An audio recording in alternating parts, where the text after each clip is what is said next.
Welcome to Nima Product Training. Nima can test just about any food or beverage you put into a test capsule. Nima is perfect for sauces, soups, cooked pasta, muffins, pizza, really anything you might want to eat. Nima can only provide a result for the sample being tested. Items where the protein is more uniformly distributed will give Nima the best chance of detection. Unsure if those nuts are walnuts or peanuts? Test with Nima. People often want to test for cross-contamination. Always remember that contamination may not be uniform throughout an entire dish, so try and get a representative sample from across your plate. Sample a tiny bit from each item, focusing on the riskiest spots or ingredients, such as sauces. Nima can only provide a result for the sample being tested. Nima is not a guarantee the entire plate is safe.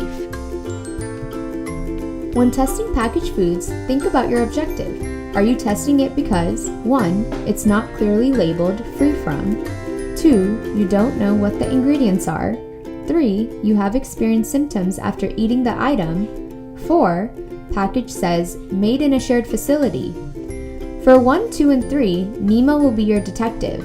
For number 4, Nima may still run into the same sampling risks as cooked dishes. Make sure to get a representative sample if possible and always proceed with caution. In addition to testing, you can search for the food in the Nima app to see a collection of results to better inform your decision. We developed a chart to help you assess the risk level of packaged foods. This, combined with the Nima result, will help you minimize the likelihood of an issue. For peanut, does it have a peanut-free label? Does it say made in a shared facility? Have you eaten it before? We have talked about what you can test. Now let's look at what you can't test with Nima. For those with the Nima peanut sensor, you cannot test sesame, tomato paste or sauce, tamarind, cayenne, paprika, eggplant, and solid chocolate. The first 6 items may cause a false peanut found result. This means if you get a peanut found on a meal containing one of these, you risk a false positive. The meal might actually be safe. Solid block chocolate is on this list due to mixing issues that can inhibit the protein extraction. Chocolate in other forms, shredded, melted, etc., are fine to test. If you are a peanut tester, you may be concerned about peanut oil. Nima can detect peanut in crude peanut oil, but not in highly refined peanut oil. The FDA considers highly refined peanut oil a non-allergen since the peanut is removed. Running a test is easy. First, fill a disposable capsule with a sample of food. The sample should be pea-sized, roughly 250 milligrams. Due to the chemistry inside, capsules do expire. Make sure your capsules are within their expiration period. We will always send you capsules that have between 2 and 5 months of shelf life left. Second, screw the lid shut to grind the food. If you have trouble closing it, use the capsule wrench included in your kit to help close it and align the top. The colored ring just under the capsule top should no longer be visible. The food will mix with the chemistry inside. Next, insert the capsule into Nima until you hear a click. Then push the button. The screen will display push to start.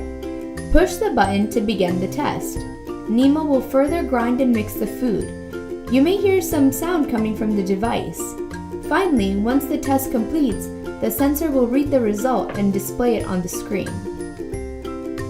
Before we discuss how to interpret your results, let's review Nima's level of detection. For peanut, Nima is designed to be highly sensitive at 10 ppm and above. 10 ppm is the lowest adverse level of reaction seen in clinical studies. Regardless of ppm level, if Nima detects any of the protein, the result will be allergen found. If you get a smile result, yippee! What you are testing for was not found in the sample. Proceed as you normally would. If you get allergen found, there are a few things to consider. First, what were you testing? Home-cooked meal, packaged food, or a restaurant dish? If you were testing a packaged food, think back to your testing objective and use the risk chart from earlier in the training to help guide you. If you received allergen found at a restaurant, use caution. Restaurants can be risky for those with food allergies. We choose to believe that restaurants try to do the best by their customers. However, they face many challenges. The most important thing you can do is discuss your allergy and associated risks with the waitstaff. If you do not take that important step, the risks are much higher.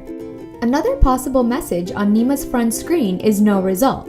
No result errors are usually caused by overfilling the capsule, slow flow of the chemistry, or difficulty mixing the food sample.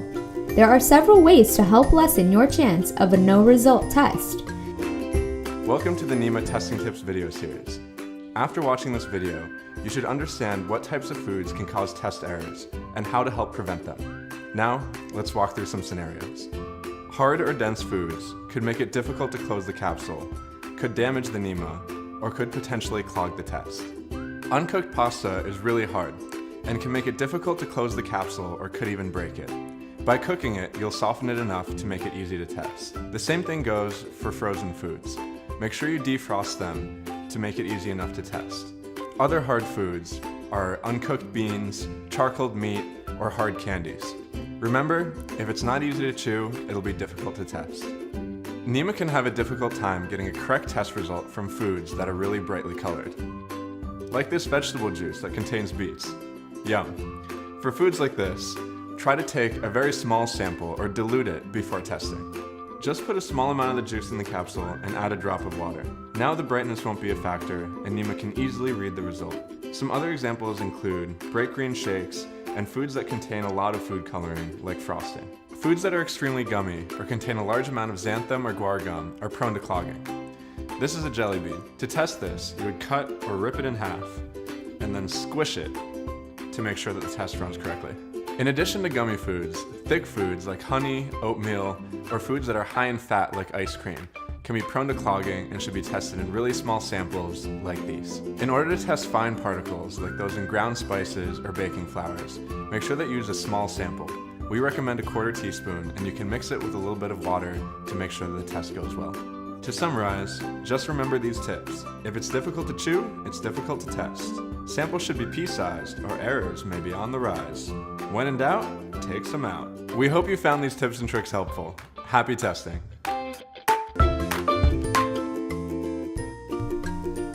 As a new technology, Nima can take some practice before you get comfortable. We hope this video has helped you get started, but if you have any questions, please reach out. Our team of coaches are here to help. You can email, chat, or schedule a call. We can even run through your first test together. This concludes our product training. Consider yourself a Nima expert now? Visit nimasensor.com/assessment to take our assessment to know for sure and receive $15 off your next capsule pack.